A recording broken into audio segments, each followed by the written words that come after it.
Эми алыс жакын дебей өлкөнүн ар бир аймагында аткарылып жаткан иштердин баары УКМКнын төрагасы Камчыбек Ташиевдин көзөмөлүндө болот. Бул тууралуу Атайын кызмат башчысы Нарын облусуна барып, жергиликтүү активдер менен өткөрүлгөн жыйында билдирген. Анда төрага айыл өкмөт башчыларына, район акимдерине жана башка жетекчилердин баарына катуу талап койгон. Кыргызстанда укмуш көп проблема болгон. Проблеманын баарын акырын чечип келатабыз. Эң негизги проблема биздин чек ара проблемаларыбыз болгон. Башка мамлекеттер менен карым-катнаш проблемабыз болгон. Билесиздер. Мына чек ара проблемасын Өзбекстан менен Кудай кааласа чечип алдык. Жакшы болду баары, бүттү. Тажикстан менен чечип алдык. Баары жакшы болду, бүттү, Кудайга шүгүр. Эми биз азыр ички проблемаларга өттүк. Мен колум тийбей жүргөн, ачык айтайын. Мен 2 бутум, 1 буту ошол жакта жүргөн. Күнү түнү ошол жакта жүрдүм эле. Эми мына кичине убактым бошоп калды. Теперь я займусь с вами. Имейте в виду. Местные органы власти, руководители местных органов властей, так, руководители правоохранительных органов, судебных органов, органов прокуратуры и органов безопасности. Вот теперь я с вами буду заниматься. Айыл өкмөтү тегерегенде, райондук акимияттардын тегерегенде баары саргайып, чөптөр өсүп, саргайып, талкаланып, бүт баары жатат. Силер мындай бир чарбачыл болгулачы, пожалуйста, силерден суранам. Чарбачыл болгула. Айыл өкмөттөрдү барып тазалагыла тегерегин. Райондун тегеректерин тазалагыла, жолдоруңорду тазалагыла, мусор-сусурлар тазалагыла. Ушундан баштагылачы. Мына айт чыгарып мүмкүн, азыр барып алып туруп, кабинетке кирип, кутулдук, Ташиев келип кетти деп. Мен келип кете берем, бирок эл баары бир силерди жаман көрүп айтып тура берет. Мына азыр мен бир чогулуш силер менен өткүзүп койдум. Айттым го, мен колум бошоп калды депчи. Эртеге туруп бир күн чаткалга учам. Чаткалды бүт кыдырып келем. Мундан ары мен постоянно райондорду кыдыра берем. Райондорго барам, көрөм, акыбалыңарды көрөм, жолуңарды көрөм, мектебиңерди көрөм. Ошондуктан этият болуңуздар, ишти жакшылап алып барыңыздар. Макулбу? Бирок ошого жеткизбей карагыла, макулбу? Силер менден коркуп кылбагыла. Менден коркуп кылбагыла. Өзүңөрдүн тартибиңер үчүн кылгыла, мамлекет элиңер үчүн кылгылачы. Аталган жыйынга катышкан Нарын облусунун айыл өкмөттөрү буга чейин чечилбей келген көйгөйлөрүн айтышып, Атайын кызмат башчысына кайрылышкан. Анда жол курулуштарынан тартып, автобус, калкты тейлөө борборлорунун имарат маселеси, ижаралап жүрүүгө мажбур болгон адистер, дарыгерлердин жетишсиздиги, айтор бир катар көйгөйлөр четинен айтылды. Аны уккан Камчыбек Ташиев тийиштүү жетекчилерге тапшырма берип, жеринде каражат маселелерин чечип берди. Жумган. İcarada жүрүшөт издания. Ооба. Сон курганга мүмкүн жок. Ижарада отурушат. Загс баардык ижарада жүрүшөт. Всё. Анда Нурдан Кемелевич, сиз ушу жакшылап бир здание куруңуздар. Бир жагынан сон отурsun, бир жагынан жанагы паспорт стол, бир жагынан дагы башкалар отура турган сонун кылып проектин түзүп, сиз жерлерди бөлүп бериңиздер. Проектти даярдай берсин, кийинки жылга киргизели анда. Макулбу? Темир жол мына Кытай, Кыргызстан, Өзбекстан кайсы райондон өттү? Атбашыдан, Акталадан болду 2 район өттү да. Ушул 2 район, ошол жерде темир жол курулуп аткан маалда бардык шарттарды түзүп бергилеген. Президентибиздин тапшырмасы ушундай. Бардык шарттарды. Анан бюрократия кылып, мына жер бөлүнбөй атат, бул жер айыл өкмөт болбой атат, айыл депутаттар болбой атат, же башка болуп атат деп жер бөлбөй, же дагы бир шарттарды жасабай препятствие кылбагыла. Макулбу? Биз тезирээк бүтүрүп алайлы. Бул мамлекетибиз үчүн эң чоң проектлердин бири. Эгерде ушул проект бүтүп кала турган болсо, Кудай буйрса Кыргызстаныбыз мына азыр мэр 10 автобус сурап атпайбы? 10 автобус сурабай калат булчу.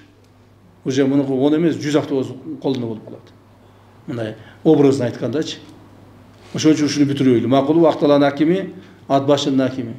Өкүңүздөр катуу иштегиле ушул маселеге. Анан бизге Бишкектен мынтип акча бөлөт экен. Акча бөлгөндө биз автобус алат экенбиз, техника алат экенбиз, дагы карап отура берет экенбиз дебегиле экен. Өзүңөр иштегиле на местах. Инвесторлор тартып келгиле. Так, ошо инвесторлор менен иштегиле, аракетиңерди кылгыла. Мына президент өзүнүн өкүлү катары сиз ушулардын ушул тарабындагы караш керек. Убакыт келет, эртең 1 ай өтөт, 2 ай өтөт, 6 ай өтөт. Мен акырын сураймын, баягы техникалардан канча техника алды экен? Кандай автобустарды алды? Кайерден алды? Канчадан алды? Деп, макулбу? Вот имейте в виду. Жоопкерчилик сиздин мойнуңузда. Отуруңуз. Так, Алтынбек Калдарович, аэропорт качан ишке кирет? Качан биринчи самолет келип отурат? Отуруп айта бериңиз. Мына эл ушуну сурап атат. Аэропортто баштагансыңар дейт, же бүтпөдү аэропортуңар, же самолет келбеди, эмне болуп атат деп атат. Бизге Камчат Кышач бизге берилген маалымат боюнча август айындарында берилиш керек. 31 августка чейин. 2025 жылдын август айында биринчи самолет келип конот, туурабы? Кудай 31 августка чейин, эгемендүүлүккө чейин. 30 август айында деп коеюн да, август айында. Азамат Кыргызбаевич, өзүңүзгө жазып алыңыз, макулбу? Контролго алыңыз. Барып азыр аэропорттор менен сүйлөшүп, Манас менен сүйлөшүп. Так, ушу 30-чу, то есть 30 дейм деп. Август айында 2025 жылы ошондон баштап постоянно рейстер нарынга боло баштасын. Андан сырткары алыска Актала районунун Байетов айылында спорт залдын жоктугу айтылып, ага Камчыбек Ташиев аталган аймакка заманбап спорт комплекстин курулушун өзү баштап берерин убадалап, ачылуу аземине катышаарын билдирди. Канча акча карадыңар? Канча ойлоп атасыңар? Себестоимост канча? 80 миллиондун айнасында болуп атат. Ошол парк болсо, парктын ичинде ушул парк менен биргеликте ушу спорт комплекси. Эме баарынын мамлекеттин мойнуна иле берген болбойт да. Мен ошо Актала районунун Байетов айылына жакшы спорт комплекс салып бергенди өзүм мойнума алайын. Болдубу? Камчат Кыргызбаевич. Мен да мына 5 райондун эң начары Актала районунда. Ошон үчүн Акталаны мен билем да, ошон үчүн өзүм эме салып берейин дедим, жанагы спорт зал. Мощный спорт зал саламын, өзүм барып ачып берем бир күн. Ошондой эле мамлекет башчынын буйругуна ылайык Кумтордон түшкөн каражаттан атайын фонддун эсебинен 2 жылдан бери Нарын облусуна жылына 500 миллиондон бөлүнөрүн эскертти. Ага бул дубандагы айрым маселелерди чечүүнү тапшырды. Бир просьба бар. Камчат Кыргызбаевич, ушул просьбаны Актала үчүн эме кылайын деп атам да. Бизде врачтар таптакыр келбейт да, Акталаныкы. Анан жана служебное жилье кылып, бизге ошол аябай керек болуп атат да врачтардан. Эми азыр ипотека спиртке баштасын азыр ошого карап токтогуз. Служебный ал көп деле акча болбойт экен, 30-40 миллионго жетишпеген врачтардын жильесун ошондон туруктуу. Жана силер өзүңөр давайте местный эмеден бюджеттен чечкиле. Сиздин фондуңуз бар, фонддон чечиңиз. Фонд развития бар. Мына көрүп атасыздар, урматтуу президентибиз келгенден кийин жанагы Кумтөрдөн түшүп аткан фонддон бөлүп берген сиздерге, билесиздерби? Так. Мына жылына 500 миллиондон алып атасыңар, уже 2 жылдан бери. 2 жылдан бери 500 миллиондон Нарын облусуна түшүп атат. Мына губернатордун фондунан сизге түшөбү? Да.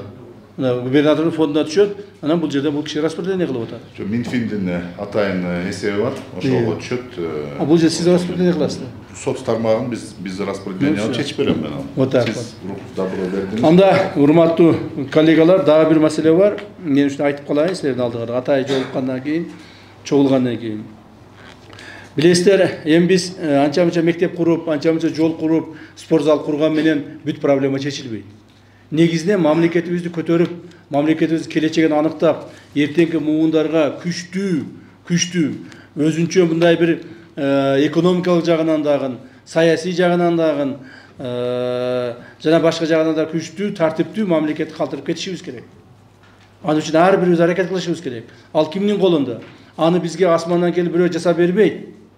Же жерден чыгып бирөө келип туруп Кыргызстан күчтүү болуп кетсин деп бирөө аракет кылып бербейт. Аны бардыгыбыз жасашыбыз керек.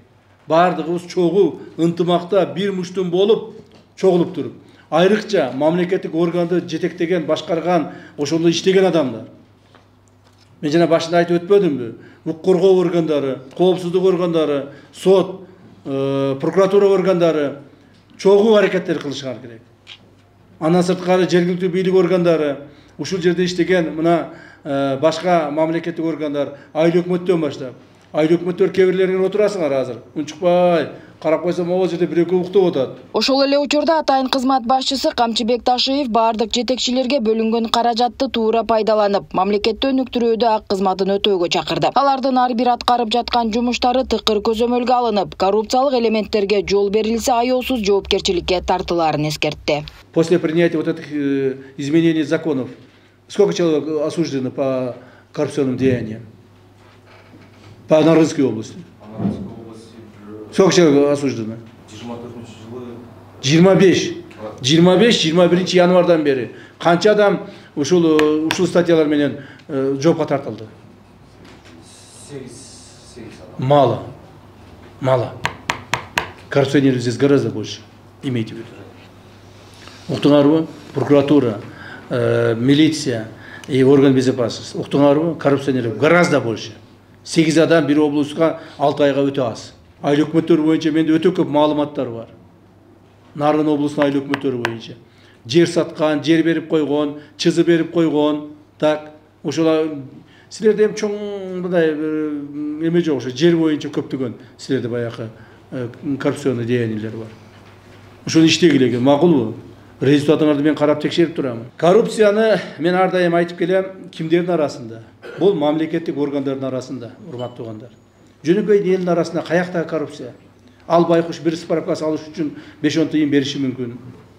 Элибиз байкуш жөнөкөй адамдарыбыз ушу бир жерден бир ишин бүтүрүп алайын деп чуркап келип 5-10 тыйын берип аракет кылып ылышы мүмкүн. Алардын ушундай бытовой мындай майда коррупциялар. А негизги мамлекеттик деңгээлдеги мамлекеттик канун соруп турган коррупция бул мамлекеттик органдардын арасында. Айрыкча силовой блокто бул бир. Анан кийин жергиликтүү бийлик органдарынын арасында. Естественно, бул жерде центральный органдар дагы бар. Ошондуктан биз ушул маселеге айрыкча көңүл бурайлы. Биз айтып атабыз, коррупция кылган адам сөзсүз түрдө түрмөдө отуруш керек. А мурдагы мыйзамыбыз андай эмес эле. Коррупция кылсаң, признание вины, так соглашение со следствием жасасаңар, соттор жакшынакай кылып туруп штрафын чыгарып коет. Туурабы? Мыйзам талап ушундай болчу. Азыр андай мыйзам жок туугандар. Эгерде признание вины кылсаң дагы, соглашение со следствием жасасаң дагы, ошол келтирген зыянды төлөп берген күндө дагы, төлөп берген возмещение, ущерба болгон күндө дагы, ушу 3 негизги нерсени жасаган күндө дагы, ошол белгиленген статьяда көргөнгөн белгиленген сроктун жарымын сөз түрмөдө өтөлсүн деген статьяны киргиздик биз. Туурабы сот? Мына ошон үчүн силер дагы жестко чечим кабыл алгыла.